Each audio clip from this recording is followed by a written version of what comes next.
Então, enquanto o aparelho aquece, vou aproveitar a dica do Edilson, que falou dos extremos, né? De fato, para cada pessoa, a ideia de céu e de inferno varia ao extremo mesmo. Para um, céu pode ser um programa de boate à noite, para outro pode ser uma pescaria, para outros até um programa de escutar o coral lá na fraternidade e receber um atendimento espiritual. Nas moedas da nossa vida, né, os valores são sempre muito relativos às aquisições que cada um já fez em torno do conceito de felicidade. Nós vamos hoje aprofundar um pouco mais, estudando a obra O Céu e o Inferno. Estudando a obra é modo de falar, porque nós vamos apenas dar alguns flashes do que seja o conteúdo da obra trazida por Kardec. Mas nós faremos uma visita aos conceitos de gozos presentes e gozos futuros. E o céu e o inferno, antes de abraçar o conteúdo da obra, queria trazer para vocês uma curiosidade. A gente às vezes vê falar de céu e de inferno e imaginamos que o mundo já evoluiu muito, que aquele céu e aquele inferno antigos, em que a pessoa nascia, depois de morrer, ia para uma região de eterna felicidade ao lado de Deus, passivamente adorando-o a vida inteira. Ou o inferno, acossado pela eternidade, por demônios, cheiro de enxofre e fogo o tempo todo. A gente imagina que isso já faz parte apenas de um imaginário. Mas veja só uma estatística que foi publicada há alguns anos aqui atrás pela revista Time, lá nos Estados Unidos, e pela Vox Populi, pelo Instituto Vox Populi aqui no Brasil, fazendo a seguinte pergunta: você acredita no paraíso, onde as pessoas têm vida eterna ao lado de Deus? Olha só o percentual lá dos Estados Unidos. 80% acreditam que sim. 80% de uma amostragem num país de alto coturno no conhecimento humano. No Brasil, o Ibope do céu ficou um pouco abaixo, mas olha só, 69%. Você fica com a sensação de que a pessoa acredita em outras coisas, mas no fundo vivencia uma verdade ainda imanente ao longo dos séculos. Olha só com relação ao inferno. A mesma pergunta, lá nos Estados Unidos e aqui. Você acredita no inferno, onde as pessoas têm punição eterna depois da morte? Estados Unidos, vocês acham que baixou ou subiu o conceito do inferno entre os americanos? Baixou ou subiu? Em relação aos 80% do céu. Baixou um pouco, afinal de contas não é fácil sustentar uma crença no inferno, né? Mas olha só, 63% dos americanos acreditam nesse inferno. E o interessante é que apenas 1% acredita que vai para lá, né? Naturalmente. No Brasil, o Brasil também, o inferno caiu no conceito. Mas olha só, 44% disseram acreditar naquele inferno. Isso significa uma porção de coisas dentro da pessoa quando ele se manifesta dessa forma, né? Vamos ver então agora à luz da doutrina espírita. Céu e inferno, o que será o céu e o inferno para nós? E mais, o que significa a justiça divina. Vocês se lembram que no encontro passado, o Gilson nos recordou que o céu e o inferno, A metodologia utilizada por Kardec foi aquela de um confronto, uma paridade entre os dogmas da Igreja sobre a justiça divina e a luz dos ensinamentos dos ensinos superiores. Então, de fato, a obra O Céu e o Inferno vai nos colocar nesse contraponto entre uma posição e outra. Olha só o conteúdo da obra. A passagem da vida corporal para a vida espiritual. De um lado, a crença secular. Quando nós falamos igreja aqui, nós estamos nos referindo a uma evolução histórica do pensamento. Nós estávamos fazendo parte disso há bem pouco tempo atrás, muito provavelmente. Então, não há aqui nenhuma tendência ou intenção de fazer alguma crítica religiosa aos posicionamentos, nada disso, apenas verificar o que é que nós pensávamos até alguns séculos aqui atrás e o que devemos avaliar de consistência e maturidade à luz da doutrina espírita. Penalidades e recompensas futuras. Isso é muito importante no confronto feito por Kardec, porque as coisas são muito definitivas numa posição e nega a misericórdia do Pai. Anjos e demônios, outro paralelo muito interessante, porque a tese dos anjos e demônios para a Igreja são seres já criados perfeitos. Os anjos e os demônios já prontos com toda a maldade instalada no coração, uns para adorar a Deus, vivendo, portanto, numa dimensão diferente da nossa, e os outros para atormentar a todos os que não concordam com o mal que eles proferem. Código Penal da Vida Futura e alguns exemplos na segunda parte. Essa é a primeira parte, né, até o Código Penal da Vida Futura. E na segunda parte, alguns exemplos que Kardec selecionou de espíritos felizes, medianamente felizes e infelizes. Os depoimentos marcam como é que cada um reagiu ao estado de felicidade ou de infelicidade. Nós vamos ter a oportunidade de tirar uns pedacinhos de alguns desses depoimentos ao longo da exposição. Vamos começar. Nós vamos, de certa maneira, brincar com a obra O Céu e o Inferno. Nós não vamos colocar os conceitos aqui de cima para baixo. Nós queremos recordar os conteúdos já conhecidos de vocês através de perguntas. Eu faço uma pergunta e cada um acha o seu posicionamento. Manifesta esse posicionamento, depois nós vamos ver como a doutrina espírita se posiciona. Então vamos à primeira questão. O que nos espera depois da morte? Felicidade ou condenação? Quem acha que é felicidade ou condenação? Bom, eu vou ficar sozinho, não vou, né? O céu ou o inferno eternos? Aquele que nós explicamos há pouco. Quem que é essa? Nem eu vou levantar a mão, viu? A vida. Poxa, quem não quer a vida, né, Cleto? Tem que querer, né? E o nada? Alguém quer o nada? De jeito nenhum, né?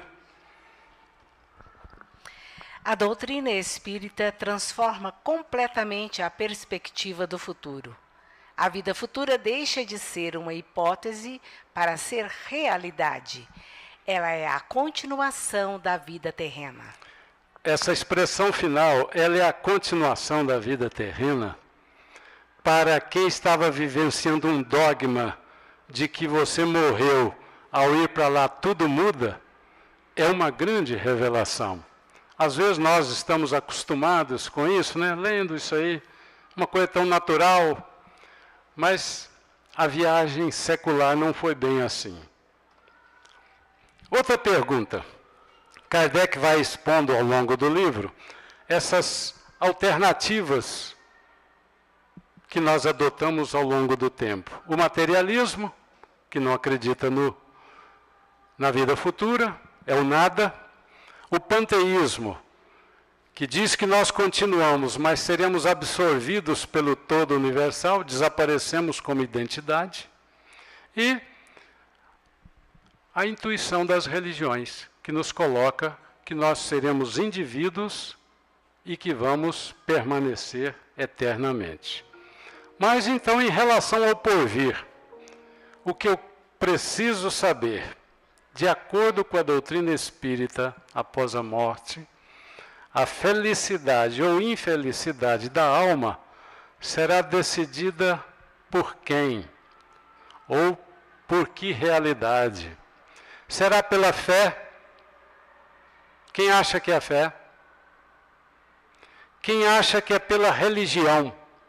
Nós, espíritas, estamos salvos. Nós somos donos da verdade. Não será pela religião? Será então pela confiança em Deus? Confiança em Deus. Você arriscou também, confiança em Deus, né, Cleto? Certo. Ou então pelos bons espíritos, nós sempre pedimos tanto a eles ajuda, né? Quem sabe lá em cima não serão eles que vão decidir a nossa felicidade. Vocês querem ver quem? E se a lógica nos conduz à individualidade da alma, também nos aponta esta outra consequência. A sorte de cada alma deve depender das suas qualidades pessoais, pois seria irracional admitir que a alma atrasada do selvagem, como a do homem perverso, estivesse no nível da do sábio, do homem de bem. Então vocês vejam que daquelas características... Opa, eu querendo voltar aqui. Não é nem a fé, nem a religião, nem a confiança em Deus, nem os bons espíritos. Mas todos esses elementos aqui estarão como meios e ferramentas imprescindíveis para que nós sejamos os autores da nossa salvação. Serão as nossas obras, mas nós precisamos de ajuda. Vamos em frente. Outra pergunta. O temor da morte. É um outro tema que muito assustava as nossas mentalidades antigas. Temer a morte. O temor da morte exerce alguma influência sobre a alma?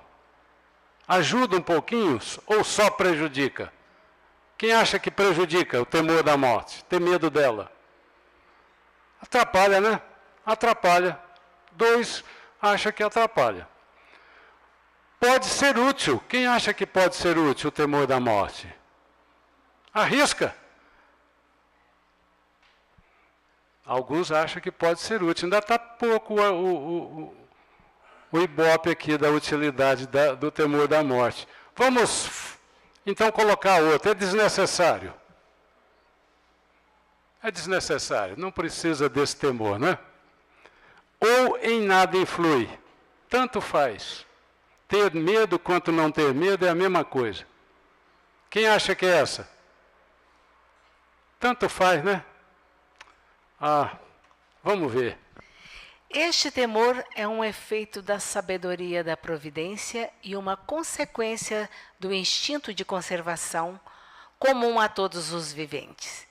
Ele é necessário enquanto não se está suficientemente esclarecido sobre as condições da vida futura, como contrapeso à tendência que, sem esse freio, nos levaria a deixar prematuramente a vida e a negligenciar o trabalho terreno. Então nós precisamos ter um pouquinho de medo, né? Por enquanto. Mais tarde, quando nós já estivermos justos com a lei de Deus, esse medo será totalmente desnecessário. Mas por hora, talvez ele nos ajude a não se acomodar. Nós não podemos ficar acomodados. E a construção da sua destinação de felicidade, né, a minha, depende do esforço continuado, permanente. E eu preciso me preparar bem para esse ato, e um certo temor dele pode me ajudar. Vamos conversar um pouquinho sobre céu. Nós tivemos um momentozinho de céu, né, há poucos momentos atrás. Kardec explana lá para nós no céu e inferno as ideias de céu dos antigos, dos muçulmanos, do astrônomo Ptolomeu e até da teologia cristã. Cada um mostrando onde é que está o céu. E eu quero saber onde é que está. Será que nos confins do universo? Não. No espaço acima da Terra, esse céuzinho azul tão bonito, não vale esse céu aqui.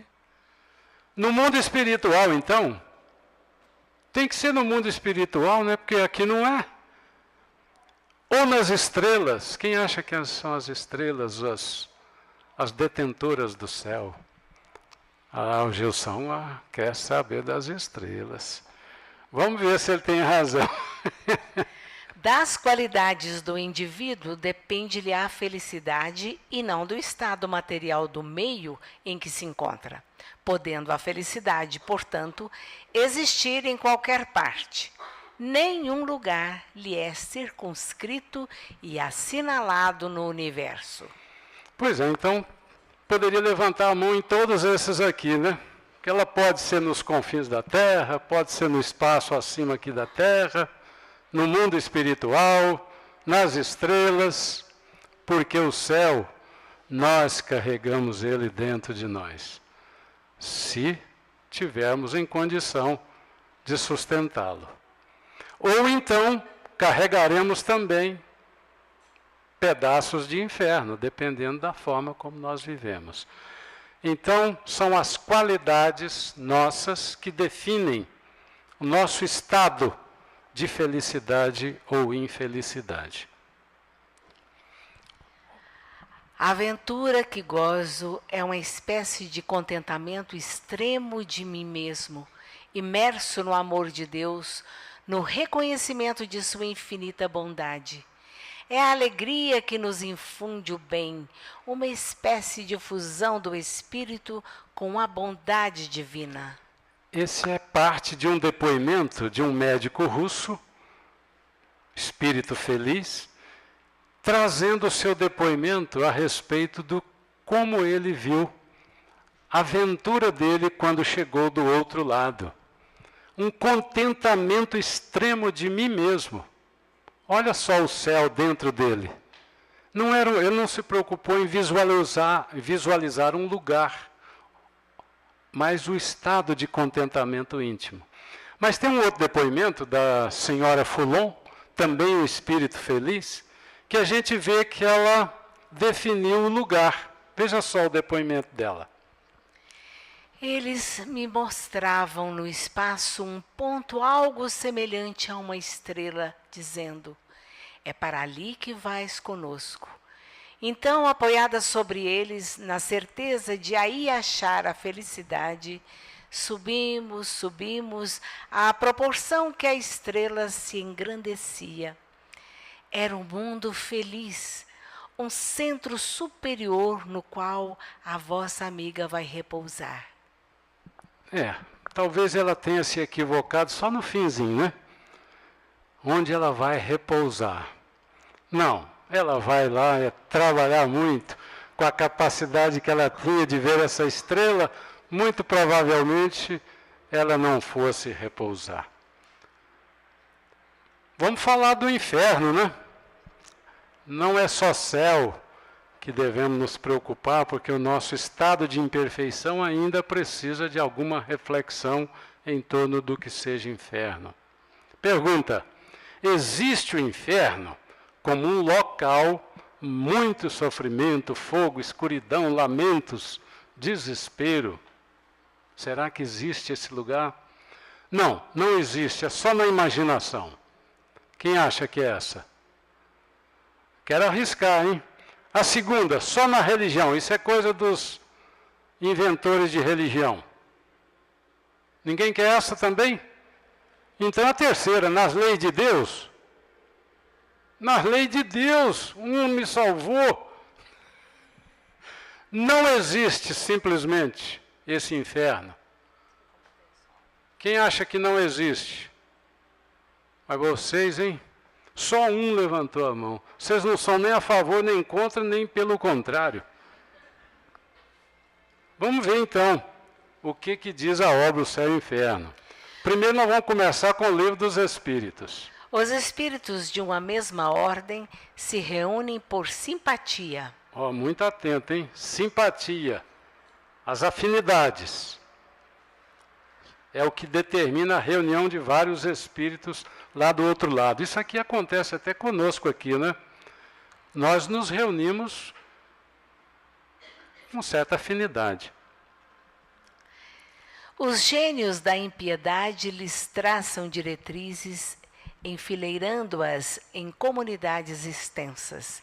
Organizam assim verdadeiras cidades em que se refugiam falanges compactas de almas que fogem envergonhadas de si mesmas.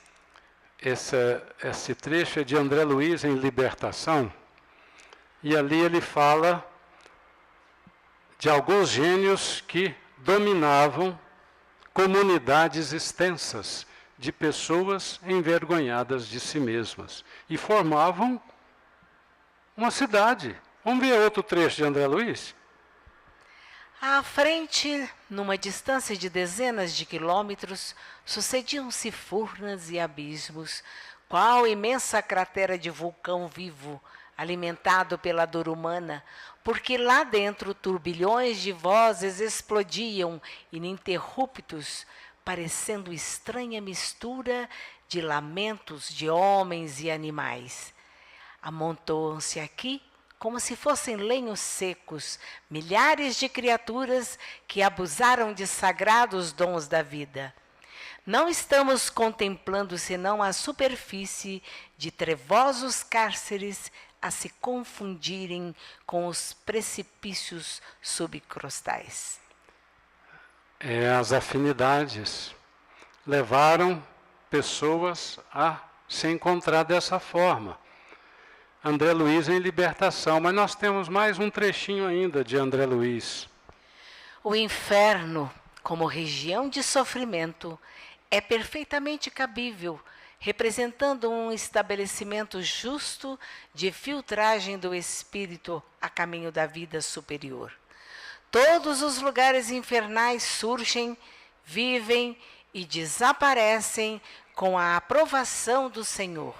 Então, está na lei do Senhor a nossa reunião por afinidade. E esses companheiros são resgatados com muita dificuldade, aos pouquinhos, à medida em que eles se cansam dessa situação. Os gênios dominando de um lado e as forças agindo de outro. A obra Libertação, a obra Ação e Reação, registram situações dessa ordem. O inferno existe enquanto na nossa consciência ele estiver lá dentro. O que é o purgatório, segundo o Espiritismo? É outro confronto de ideias entre a posição dogmática e a posição da doutrina espírita. Será o purgatório um lugar? Quem acha que é um lugar para onde nós vamos? Não? Uma ilusão. Uma ilusão. Um companheiro arriscou. Vocês não arriscam nada, hein? Pelo amor de Deus. Uma realidade. Arrisca. Opa, alguns corajosos arriscaram. Uma ficção. Uma ficção, né?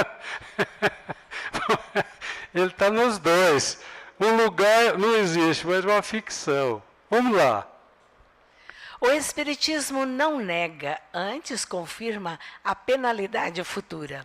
O que ele destrói é o inferno localizado com suas fornalhas e penas irremissíveis. Não nega, outro sim, o purgatório, pois prova que nele nos achamos. O purgatório, sim, é a realidade. Não pode negar que o purgatório é aqui e esse aqui não é ficção. Nós estamos no purgatório. Todos os locais destinados à limpeza das nossas consciências pela ação, pela reforma pessoal em direção às leis de Deus, torna-se um purgatório. E aqui é a nossa realidade. Olha outra expressão. O purgatório é uma alegoria, devendo se entender como tal, não um lugar determinado, porém, o estado dos espíritos imperfeitos que se acham em expiação. Livro dos Espíritos, pergunta 1013. Quase sempre na terra é que fazeis o vosso purgatório. Quase sempre significa que existem outros locais parecidos com o nosso planeta, onde espíritos também purgam a sua própria realidade. Bom, o purgatório é a realidade, mas o que eu quero saber mesmo é como nós nos libertamos dele. Já que isso aqui é o purgatório, como é que eu fico livre dele? Será que é pela reencarnação? Quem acha? Isso, pode criar coragem. Pela expiação. Pela expiação, nós temos que pagar. Pela oração. Como é importante a prece para nos livrar do sofrimento, nos livrar do purgatório. Não é não? Quem acha que é a oração? Poxa, vocês não gostam de rezar não, é? Pelo despojo das imperfeições. Ah, bom, agora tem vários que aceitaram. Vamos ver quem é que está com a razão. É, pois, nas sucessivas encarnações que a alma se despoja das suas imperfeições, que se purga, até que esteja bastante pura para deixar os mundos de expiação como a terra. Então, sucessivas reencarnações, despojo das imperfeições e pela expiação. Ficou de fora a oração. Hein? A oração sem ela, nós não vamos cumprir direitinho esses 3 programas aí. Por quê? Nós não somos capazes, no estado atual em que nos encontramos, de resolver nossos problemas. Tem que vir alguém em ajuda a nós. Deus deu um recurso. Reza, meu filho. Reza. Pede ajuda. Com sinceridade, com verdade, que você vai ser auxiliado. A oração não resolve o nosso problema. Mas sem ela, nós, pessoalmente, estaremos mais fracos para resolver a nossa vida. Então a oração tem que ficar aqui, né Xiomara? Vamos em frente. Não é?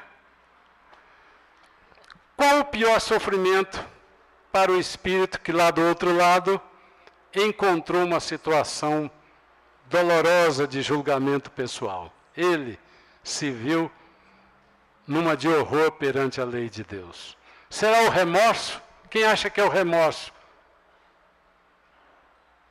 O desespero. O remorso é ruim, mas o desespero não será pior? Ou as dores morais, aquele cancro interior, as dores morais, né? Ou então acreditar que não tem jeito, vai ter que sofrer eternamente. Quem acha que é essa? Sofrimento eterno, é a desesperança, né? Vamos ver quem... Não há descrição possível das torturas morais. Indubitavelmente, porém, a mais horrível consiste em pensarem que estão condenados sem remissão. Livro dos Espíritos, pergunta 973. É aquela crença no inferno eterno, vem daí. A pessoa cometeu tantos crimes perante a lei do Senhor, se viu tão distante da felicidade que está ao lado, gozada por outros espíritos, ele fica completamente desesperado e sem esperança. Desesperançoso.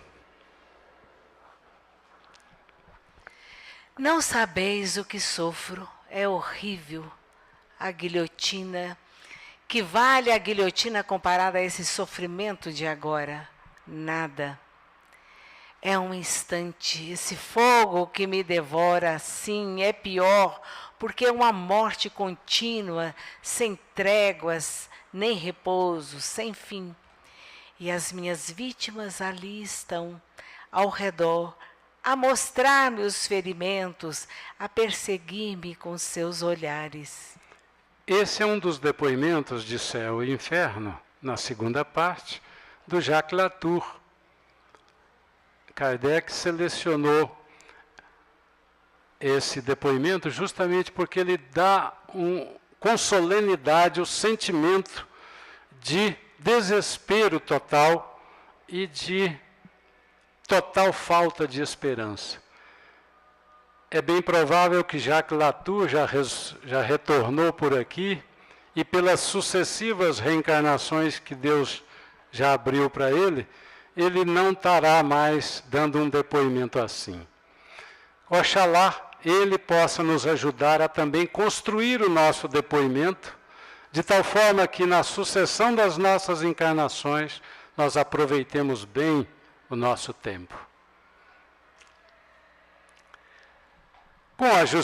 Como a justiça de Deus considera os nossos pensamentos e ações. Deus considera os nossos pensamentos e ações com rigor, rigorosamente, tolerantemente, brandamente ou indiferentemente. Quem que vocês escolhem? O primeiro? Alguns escolheram o rigor. Não, Deus é tolerante. Deus é tolerante. Deus é misericordioso. Brandamente. Tolerantemente, quem é tolerante é brando também, não é não? Maneira conosco. Não é não? Quem escolheu, você escolheu o tolerante, você fica cobrando também, não fica? Ganha um de lambuja.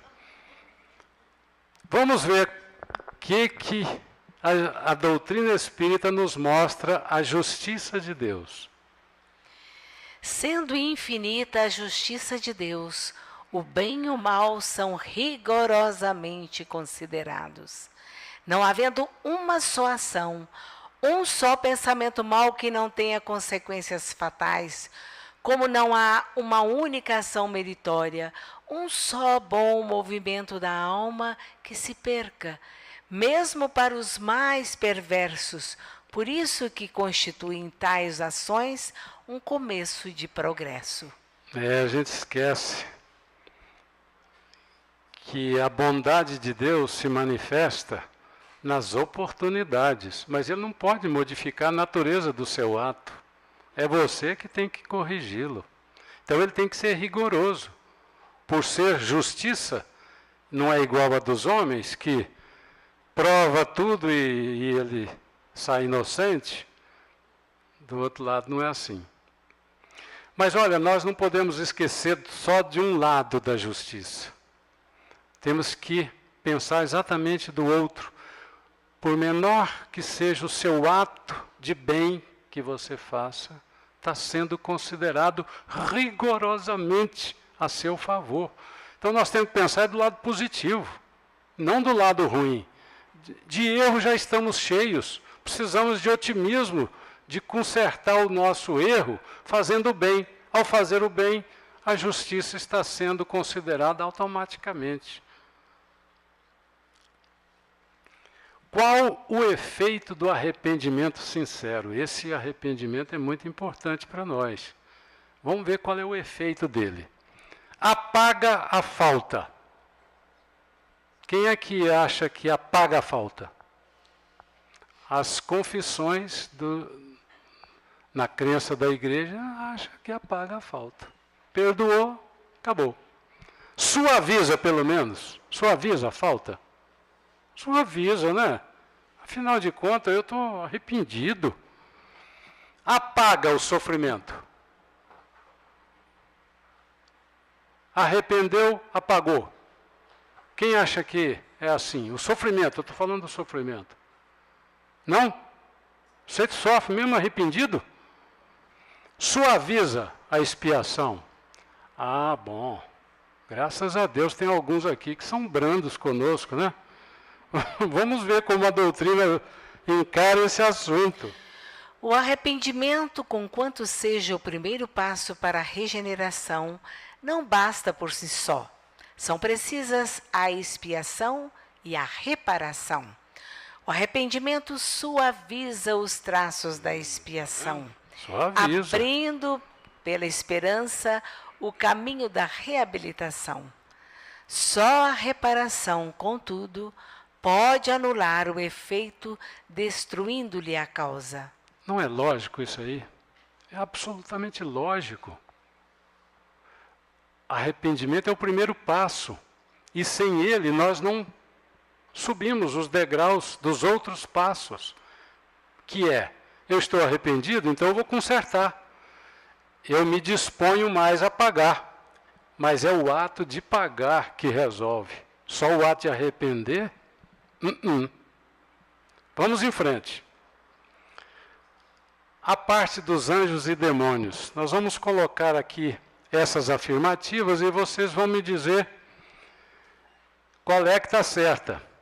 Anjos ou demônios, segundo o Espiritismo, um e outro, são entidades poderosas representativas do bem ou do mal supremos.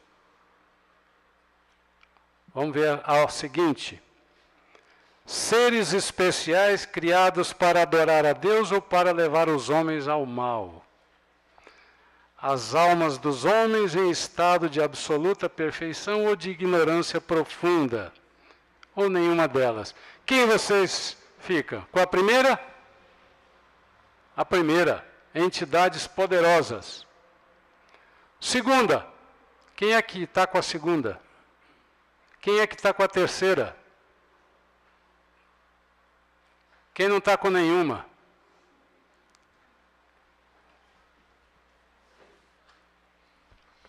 Os anjos são, pois, as almas dos homens chegados ao grau de perfeição que a criatura comporta, fruindo em sua plenitude a prometida felicidade. Deus seria justo se criasse uma pessoa sem mérito algum, já perfeita? Nós fomos criados simples e ignorantes. Ponto zero. Cabe a você definir se vai para a esquerda ou se vai para a direita. Todo mérito lhe será dado se for de acordo com as leis de Deus. Mas também será chamado ao ressarcimento se você optar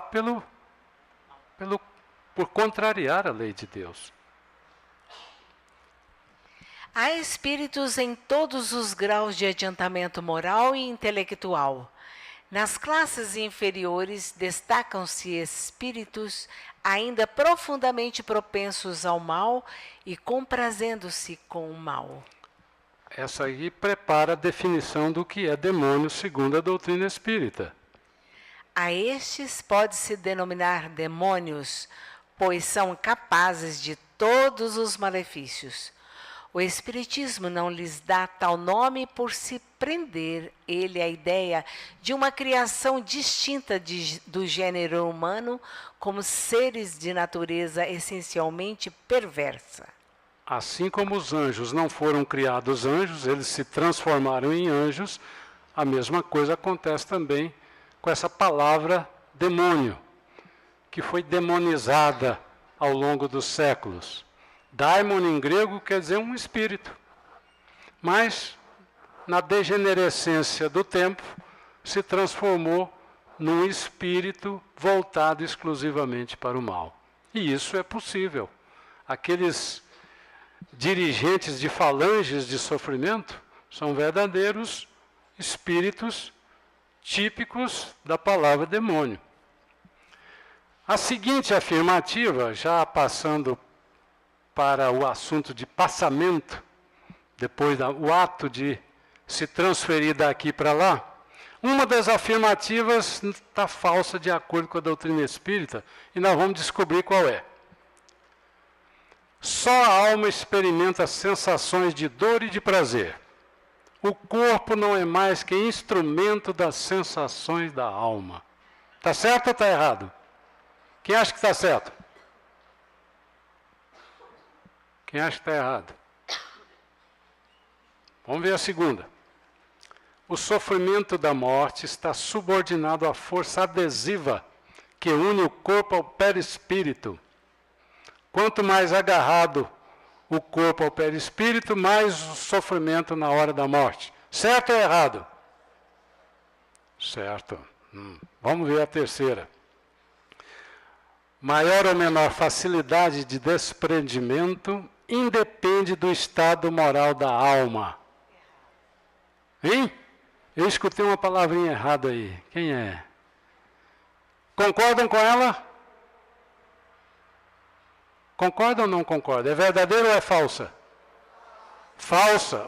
Finalmente eu escutei assim um tom. Nas mortes violentas, o espírito fica aturdido. Sente, pensa e acredita-se vivo. Julga que é material seu corpo fluídico. Certo ou errado?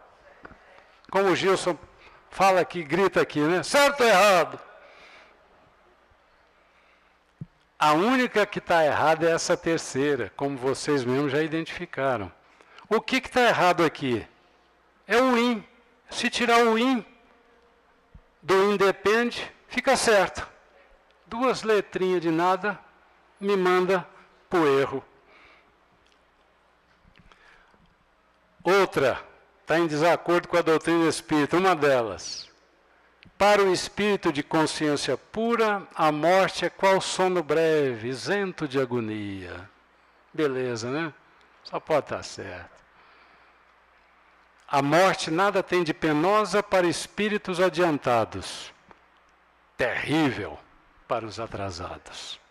Por isso que aquele temor da morte lá atrás, né? Certo ou errado? Certo. Os suicidas experimentam as sensações mais dolorosas. Seu perispírito faz repercutir na alma todas as sensações do corpo destruído. Certo? Certo. Quanto mais lento for o desprendimento do perispírito, menor é o sofrimento. Hein? Errado? Por quê? Seu Mário, você falou errado mais forte que os outros. Por quê?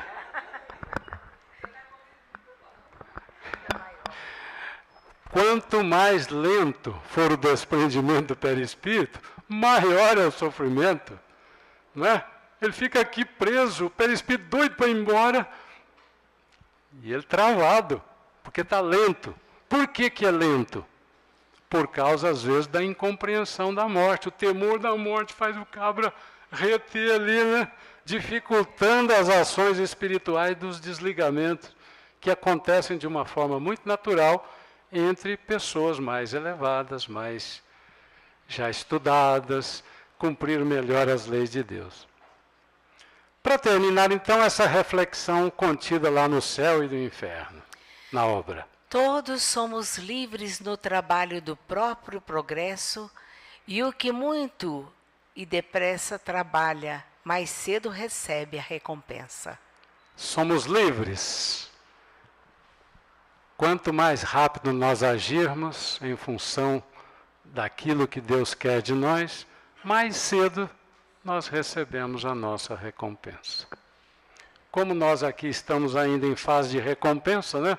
Nós somos interesseiros, todos nós somos interesseiros. Claro que nós enobrecemos o interesse, mas sem interesse nós não trabalhamos muito, não. Mais cedo nós receberemos nossa recompensa.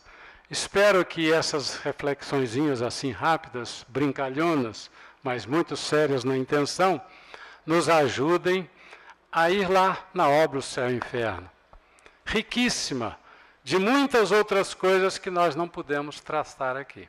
Mas o tempo não permitiu. Lá na sua casa, com mais tempo, você tem oportunidades muito mais ricas para ver a justiça de Deus segundo a doutrina espírita. O que a doutrina espírita explica a respeito de Lúcifer e seus anjos que foram expulsos do céu? Quer fazer um comentário, Alessandra? Ela quer fazer um comentário, Paulo. Ô, Elisa, tem um microfone aqui? Tem não? Tem sim, eu dei na mão da Elisa. Tem sim, mas pode fazer, Alessandra, faça favor daí mesmo. Boa noite. Como você mesmo diz, a gente veio para cá porque a gente já veio de outra religião mesmo, né? Então, de lá, desde que eu me entendo assim por gente, a gente sempre aprendeu que Lúcifer é o diabo, que ele desceu, que ele foi expulso do céu e veio para a terra com seus anjos para pegar as almas que aqui estavam. Eu queria saber o que a doutrina explica sobre isso, se Lúcifer existe realmente, se ele é mesmo o chefe lá dos espíritos ruins, essas coisas assim que a gente, quando era criança. Obrigada.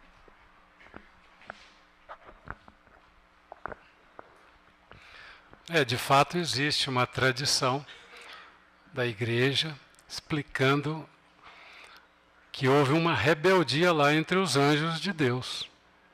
Numa determinada época, uma facção guiada por Lúcifer, que era um espírito, o próprio nome diz, né? Lúcifer vem de luz.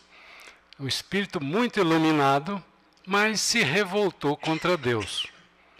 Já começa daí a impossibilidade de aceitarmos a história, porque espírito puro é aquele que não tem mais nenhum interesse em retroceder. O prazer dele é só de adquirir cada vez mais o prazer de servir, de ser útil e de amplitude de visão das coisas. Mas a tradição explicou assim: uma facção se rebelou contra Deus e, como castigo, eles foram banidos do céu. Não tinham lugar para ir. O que eles foram fazer? Atentar nós aqui. Constituir um lugar lá, chamado inferno, e para lá foram levados todos aqueles que haviam cometido faltas gravíssimas. Vai para o inferno quem cometeu faltas graves, segundo a teoria. Mas isso a doutrina espírita explica de outra maneira. Há uma intuição de rebeldias antigas da nossa parte. Vocês não lembram daqueles capelinos lá que nós vimos que eles se rebelaram contra o progresso da região? É a mesma imagem.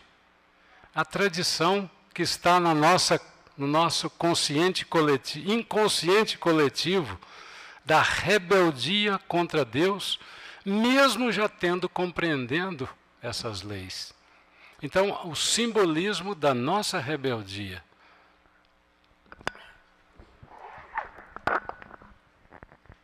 É interessante fazermos reflexões a respeito, porque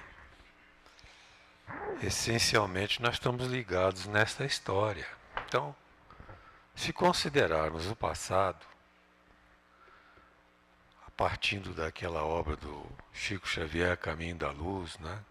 Dos exilados de Capela, em que Emmanuel, nesse livro A Caminho da Luz, fala mesmo da regressão em termos de utilização de um corpo muito mais inferior, né, do que possuía lá naquele planeta da estrela Capela, do qual foram expulsos. E eu, pessoalmente, baseado naquela história daquele livro, eu considero que somos nós aqui. Então, é a queda. Dentre nós, vinham espíritos de grande desenvolvimento, de grande inteligência. Mas, essencialmente, o que era a causa da expulsão de um mundo melhor para um mundo inferior? Revolta contra Deus. que significa revolta contra Deus? É contra um homem, uma personalidade? Deus é uma personalidade localizável num lugar do espaço? Claro que não. A nossa maior proximidade com a ideia de Deus é a lei de Deus. As suas leis morais e materiais, todas são dele. Então, a revolta contra Deus é a revolta contra as suas leis, que promovem entre os homens, por exemplo, a fraternidade, o amor, o entendimento, né? E, dentre outras coisas, a humildade, a paciência, a tolerância, o perdão, etc. Então, vieram de lá aqueles que não suportaram estes aspectos da lei de Deus, se revoltaram contra Deus. E vieram para cá e reencarnaram, porque eles não ficaram lá do outro lado, infernizando a vida dos encarnados. Eles vestiram o corpo carnal e auxiliaram o processo da evolução deste mundo aqui, que era muito atrasado quando eles vieram. Então, é a inserção no nosso planeta do Homo sapiens, né? Cerca de 30, 40 milênios, dizem alguns, que transformou da noite para o dia quase, demorando muitos milênios, mas fez civilizações, montou civilizações inexplicáveis em termos de progresso e tal, de repente na história terrestre. Bom, mas podemos partir do hoje. Quer ver? Esse é o passado. Mas podemos partir para uma visão de futuro. Ou nós, travês, sabemos que a Terra vai passar por uma transformação. Vai entrar num quadro de mundo regenerador. Começando. Com isso vai haver uma limpeza no mundo terrestre. Limpeza no sentido físico e no sentido moral. Haverão reforços para que as criaturas com tendências ao bem, ao amor, à seriedade, à honestidade, por exemplo, não é? Tenham condições de estabelecer suas raízes sem as limitações que existem hoje. E o que vai acontecer? Aqueles rebeldes à lei de Deus, novamente a mesma palavra, serão transferidos de moradia. Vão para um mundo inferior, que pode ser pior do que a Terra da nossa história, quando foram expulsos de Capela, da Estrela Capela, aqueles seres rebeldes, pode ser pior. Aqui nós temos um comando extraordinariamente, maravilhosamente amoroso, que é o do Cristo. Não é? Mas nesse outro mundo a coisa pode ser diferente. Os mundos são todos diferentes, os espíritos são todos diferentes.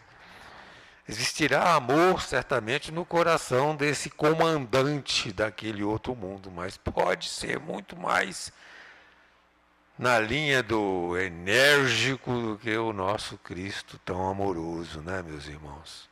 Estou falando assim para abrir reflexões, não é para colocar ideias rigorosas. Eu estou fazendo reflexões, porque eu não sei nada.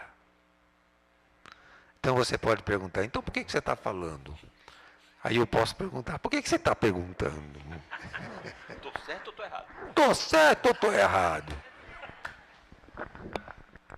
O Gilson comentava aqui, eu pensava que é importante nessa linha, não é, seguindo esse pensamento da queda que o Gilson colocou e que reflete a nossa história tão bem explicitada por Emmanuel em A Caminho da Luz, que dentro desse campo muitos conseguiram trabalhar e retornaram para o seu mundo, deixando a posta restante que não conseguiu crescer ainda mas que tem como bênção de Deus a oportunidade de continuar neste processo até a renovação da terra. Mas muitos permanecem renitentes no mal, ligados ao mal, sem querer abrir o seu coração, seguindo o princípio do seu livre-arbítrio da liberdade. E esses espíritos renitentes ao mal, ligados a esse processo, se agrupam em zonas por afinidades, atraindo para junto de si aqueles que comungam com a mesma faixa do pensamento, e que o Paulo colocou aqui na sua apresentação. E comandam legiões, como muito bem André Luiz nos explica lá na obra Libertação. E passam a ser os comandantes, ordenar, agrupar-se e agir na construção do seu desejo do mal. Agora é evidente que este processo ele tem limites diante das próprias leis que são estabelecidas por Deus, o nosso Pai. E esses espíritos que não foram criados para o mal terão a sua transformação, dolorosa, evidentemente, pelos mecanismos da reforma e da reconstrução do seu campo mental, passando por reencarnações aonde a dor, o sofrimento, irá marcar o seu espírito para a depuração necessária. Mas um dia, esse espírito que se ligou a essas faixas estará brilhando. Porque esse é o desejo do nosso Pai, que todos, absolutamente todos, saiam do campo que foram criados de simples e ignorantes e brilhem um dia como luz. Então essa, né, é a grande verdade que alimenta, que nos dá alegria e que nos chama constantemente para uma realidade de progresso. Inácio, lá atrás. Como entender a bondade, a misericórdia e o perdão de Deus, tendo em vista que Ele é rigoroso com os nossos atos, com a nossa conduta, com os nossos pensamentos e as nossas faltas? Quer fazer algum comentário, Inácio?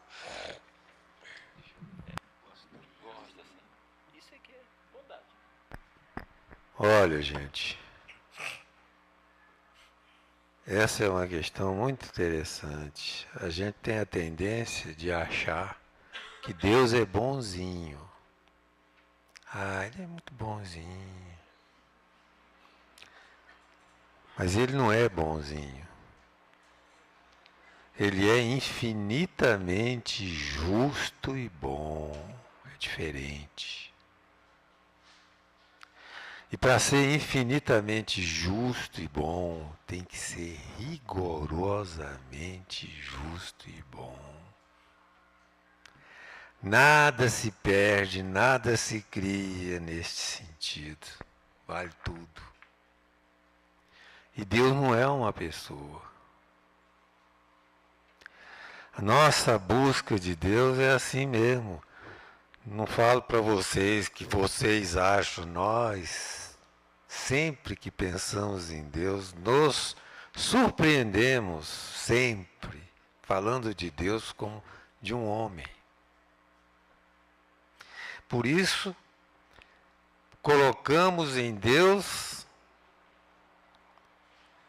o reflexo do pensamento de um Deus homem, julgando como nós ou pensando como nós.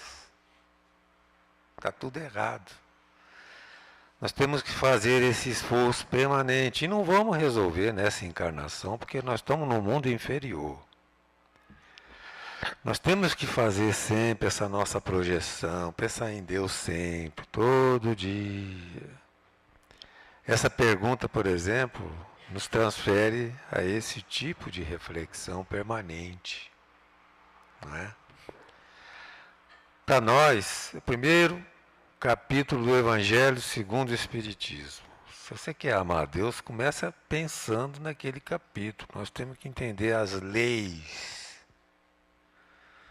de Deus, tanto as morais como as materiais, como a nossa máxima aproximação da ideia de Deus. Não é? Depois nós vamos, aos poucos, vendo Deus através do amor dos outros por nós, de nós para os outros, etc, etc, etc. Bom, mas essencialmente é isso, né? Respondendo a pergunta objetivamente.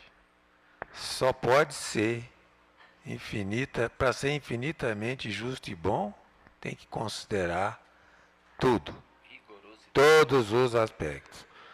E depois, meus irmãos, ele não pode ser bonzinho com um e mais ou menos bom com o outro.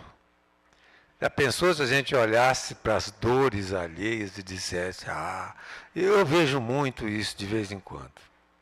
Sujeito, Deus é muito bom para mim. O sujeito está se dando bem no trabalho, está ganhando mais dinheiro, coisa assim. Deus é muito bom para mim. Eu tenho muita fé em Deus. Ele está com fé em Deus porque está ganhando mais, porque não tem o problema que o outro tem, não está com doença que o outro está vivendo, está vivenciando, não tem os problemas familiares do outro. Aí ele pensa, Deus é muito bom para mim. Vocês vejam o erro do negócio. Imagina se isso pudesse ser verdade. Essa é a maior mentira que nós inconscientemente adotamos para nós. Não é? E aí vê o outro capengando, sofrendo, ainda pensa sorrateiramente que Deus está fazendo justiça com aquele cabra safado que precisava sofrer mesmo daquele jeito. Então, meus irmãos, é isso. Deus é rigorosamente justo e bom. E a gente vê isso nos outros. E em nós, quando chega a nossa vez, dos nossos testemunhos, das nossas aflições, que todos passamos por ela ao longo da vida, em frequências variadas. Não é? Então, nós podemos realmente confiar nesse Deus. Imagina você confiar num Deus bonzinho. Você só pode confiar num Deus infinitamente justo e bom. Embora eu mesmo, falando essas coisas, estou quase me surpreendendo a pensar num Deus homem muito, muito poderosamente justo e bom. Vocês estão entendendo? A nossa dificuldade é muito grande nesse assunto. Deus. Mas estamos caminhando. Nós não estamos parados. Bem, a pergunta sugere também onde é que está a bondade, né? Justo e bom. E ele é rigoroso. A bondade de Deus está em te dar oportunidades, em dar a mim oportunidades, de ressarcir aquilo que eu dei prejuízo. E não foi a Deus que eu prejudiquei, eu dei prejuízo. É entre nós. Nós temos que nos justificar. Essa é uma expressão muito usada, né, na igreja evangélica, se justificar. Mas é isso. É você, no caminho de Deus, justo.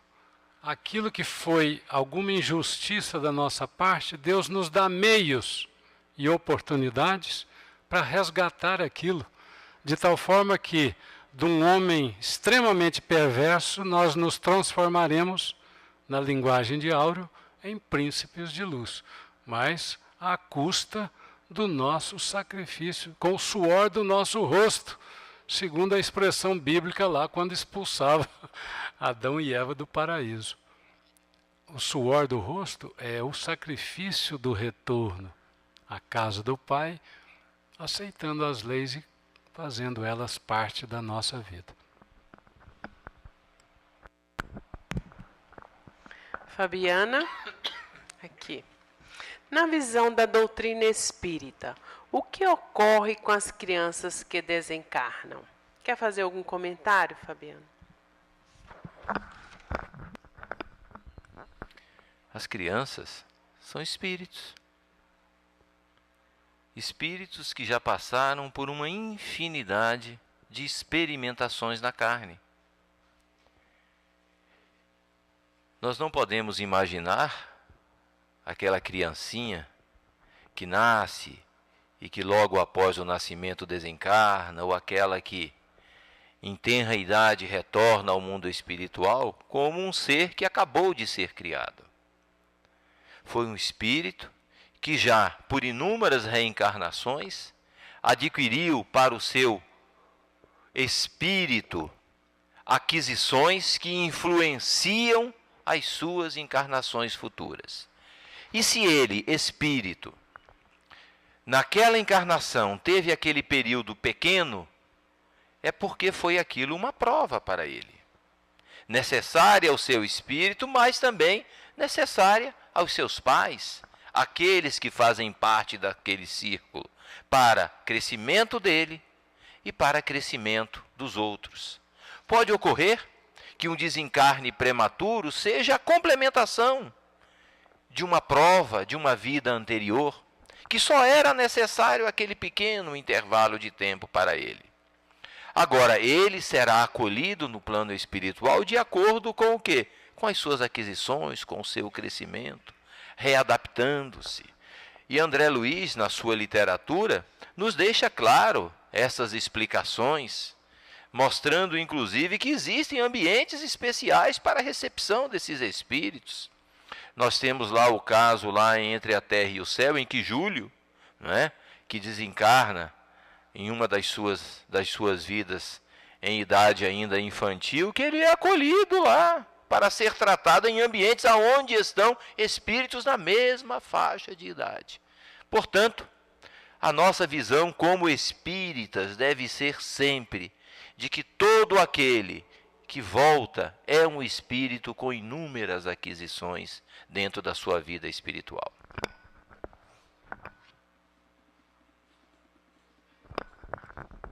Só lembrando, que o perispírito amolda-se à projeção das ideias imanentes no espírito. Então, mesmo que ele tenha tido muitas experiências de vida e seja, digamos, conhecedor de muitas coisas, ele pode plasmar uma visualização de criança.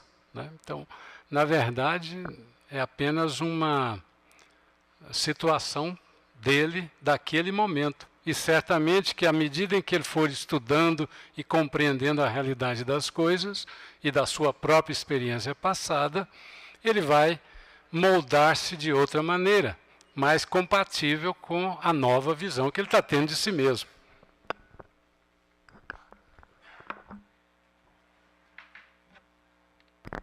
O Paulo entrou num caminho aí meio...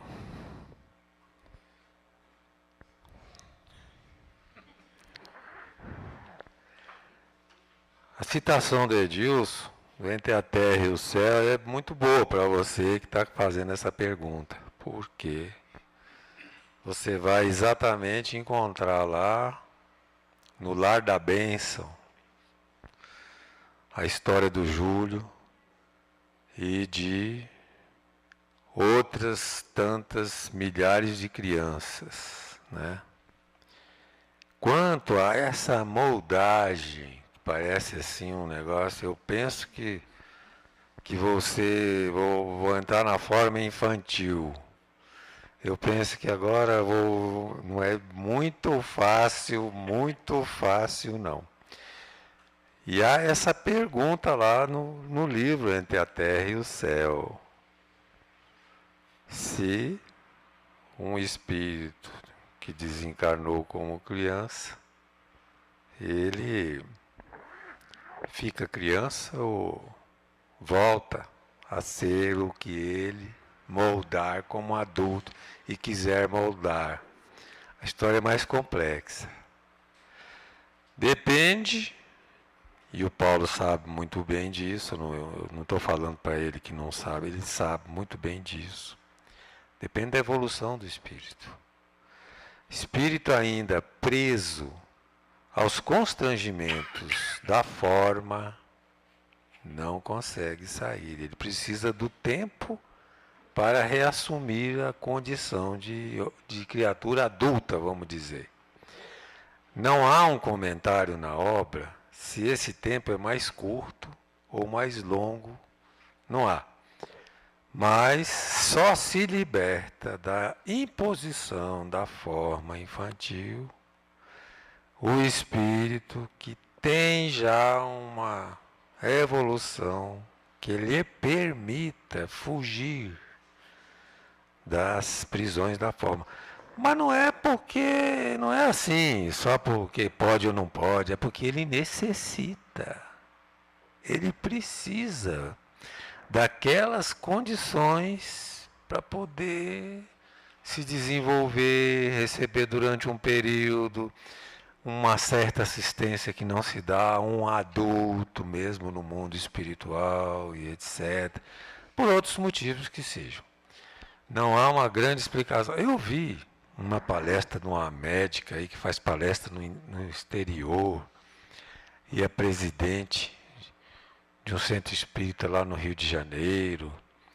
E ela é de uma cultura muito vasta, muito especializada em psiquiatria. Ela é médica, psiquiatra, psicóloga e muitas outras coisas. E fala assim com grande conhecimento de que se o espírito desencarnar até 4 anos de idade, ele fica criança. Mas se ele desencarnar um pouquinho mais de 4 anos de idade, ele retomaria a função de adulto. Eu procurei, feito um desesperado, uma informação dessa na obra de André Luiz. Não achei. Eu não achei. Eu só achei essa aqui, que é a da maturidade do espírito com relação ao seu crescimento do senso moral. Então ele teria ou não essa força própria, impondo-se à forma. Mas sujeito à forma é a grande maioria. E são tratados carinhosamente. Se foram nossos amados, né? Por outro lado, na forma infantil, não nos preocupemos. Criança é lá muito mais bem tratada do que aqui. Nós não temos a capacidade de fazer o que os espíritos fazem com as crianças. Eles têm coisas excepcionais para lidar com as crianças. Leia Entre a Terra e o Céu, que você vai ficar mais satisfeita ainda do que com essa conversa fiada que nós estamos tendo aqui, tá bom? Sebastião André. Aqui.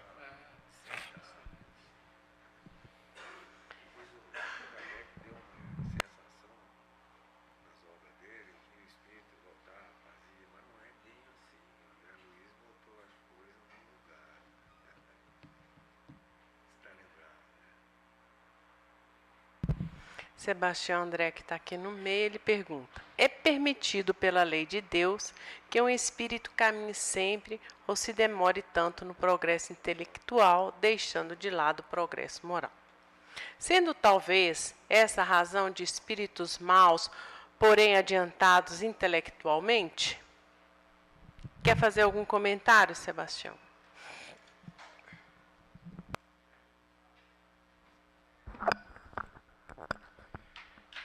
Na verdade, é isso mesmo.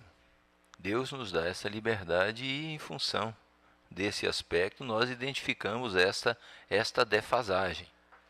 Mas são os próprios Espíritos que, em O Livro dos Espíritos, nos chamam a atenção que é o progresso intelectual que impulsiona o progresso moral. Precede isso e impulsiona, fazendo o homem entender a diferença do bem e do mal, abrindo a sua mente, estabelecendo condições de um esclarecimento maior que fará nele, espírito, transformações importantes. E é assim que a coisa acontece, porque o Senhor observa, conhece, evidente, quando a gente fala o Senhor observa, a gente está imaginando, dando aquela ideia do Gilson, né? A ideia do homem, não, nas suas leis são observadas todas as nossas realidades. E nós temos estas oportunidades. Da mesma forma que o espírito renitente, no mal, chega um momento em que a justiça divina impõe a necessidade da transformação, agindo quando ele não consegue entender esta necessidade, também nós outros, nos diversos campos, né, somos em algum momento levados a esse impulsionamento, ou pela nossa observação, ou por circunstâncias diversas da justiça divina. Mas o Senhor sempre deixa-nos a liberdade desta escolha.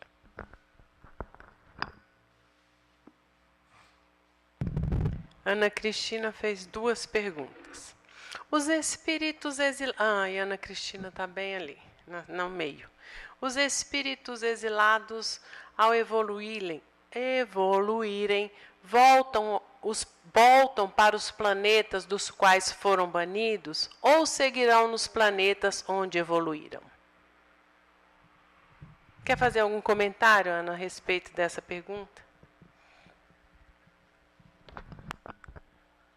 Na própria obra Caminho da Luz, nós temos, né, informações de que muitos voltaram para a capela.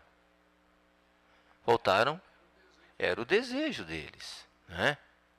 Mas nós temos também informações de que outros espíritos, né, fizeram a opção de permanência na Terra, como é o caso que nós conhecemos de Bezerra de Menezes, que depois do seu desencarne, foi-lhe oferecido continuar na sua escalada para mundos, e ele solicitou aqui permanecer, para seguir nos auxiliando na escalada evolutiva, no nosso trabalho de ascensão para o bem. Então isso aí depende dos...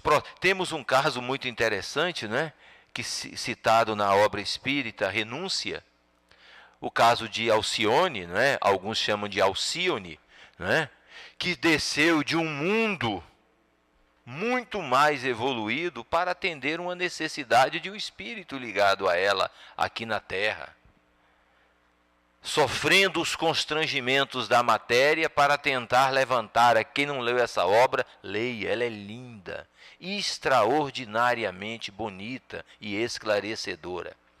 Então isso aí depende muito do espírito e de uma série de circunstâncias que fogem à nossa capacidade, muitas vezes, de entender.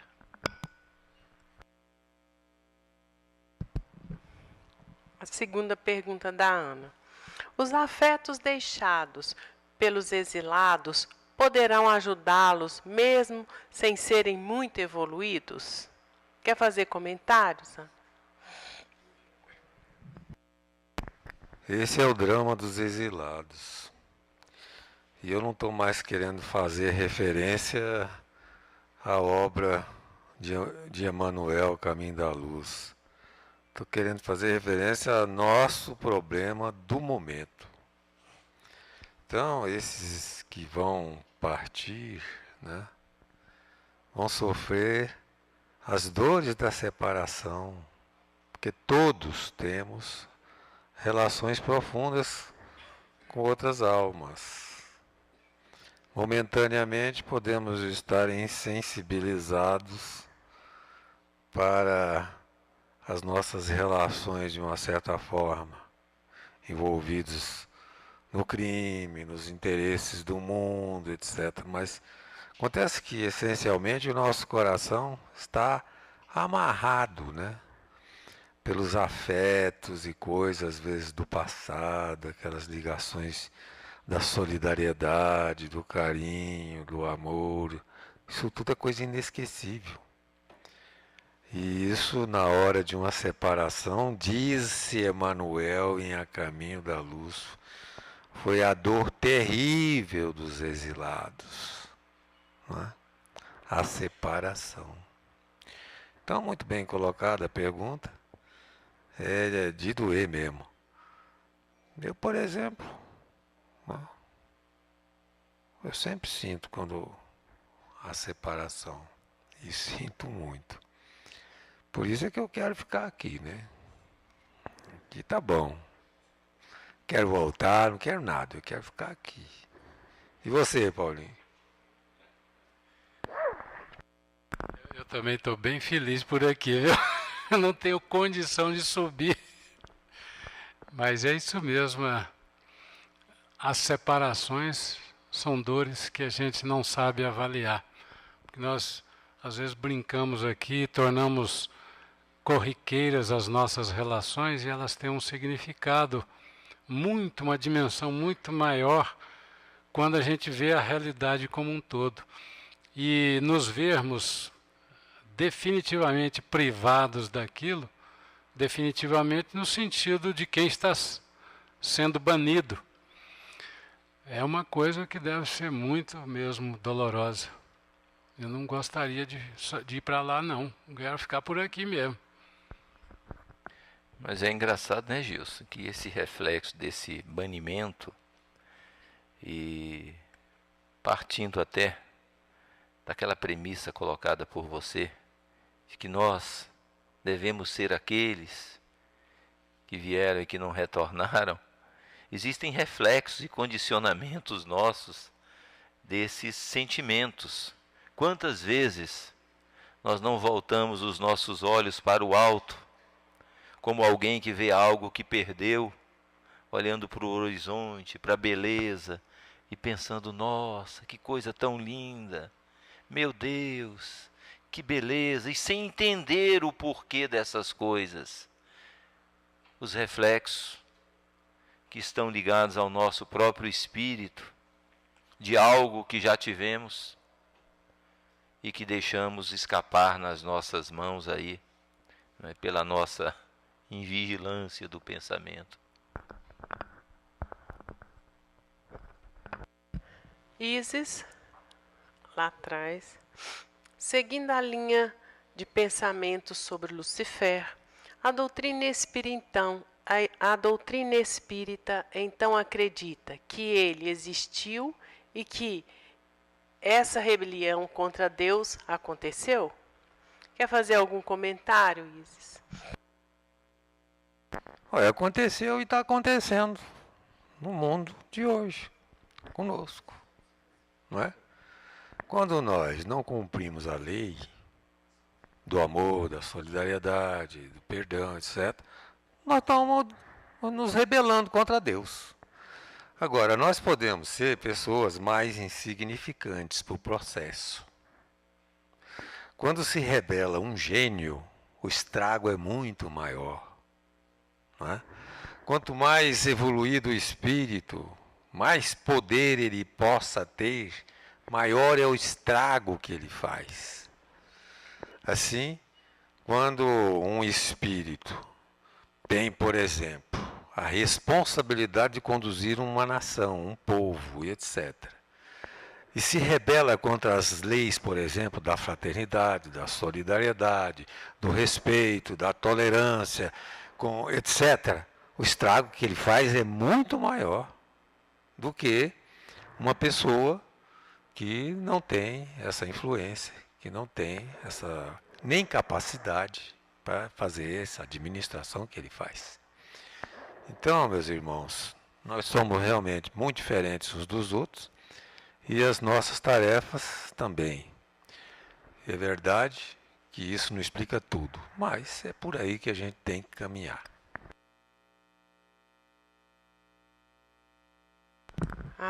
Inara, ela se referiu como se fosse um personagem real.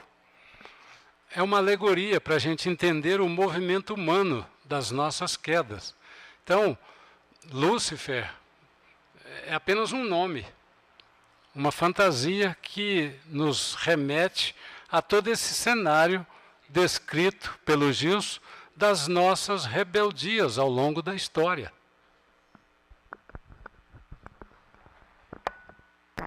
É isso mesmo, Paulo colocou muito bem. O problema é alegórico, esse tal de Lúcifer não existe. É como se alguém pudesse combater Deus. Kardec entrou nessa linha de colocações. Impossível. Deus é a inteligência suprema, a causa primeira de todas as coisas, e ninguém compete com Deus. Aí nós caímos naquele velho problema. Se Deus é um homem, né? Que poderoso esse homem, né? Pois é, Não existe essa possibilidade de nenhum ser criado se nivelar a ele no poder e combatê-lo, porque todos os seres criados atingirão a perfeição.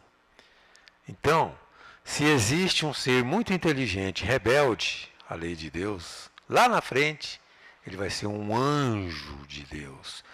Vai criar mundos em nome de Deus, vai administrar mundos em nome de Deus, etc. Porque essa é uma fatalidade para todos nós. Isso é uma fatalidade da vida desde que nascemos e fomos criados. É fatal o nosso progresso. É fatal a nossa ascensão até Deus.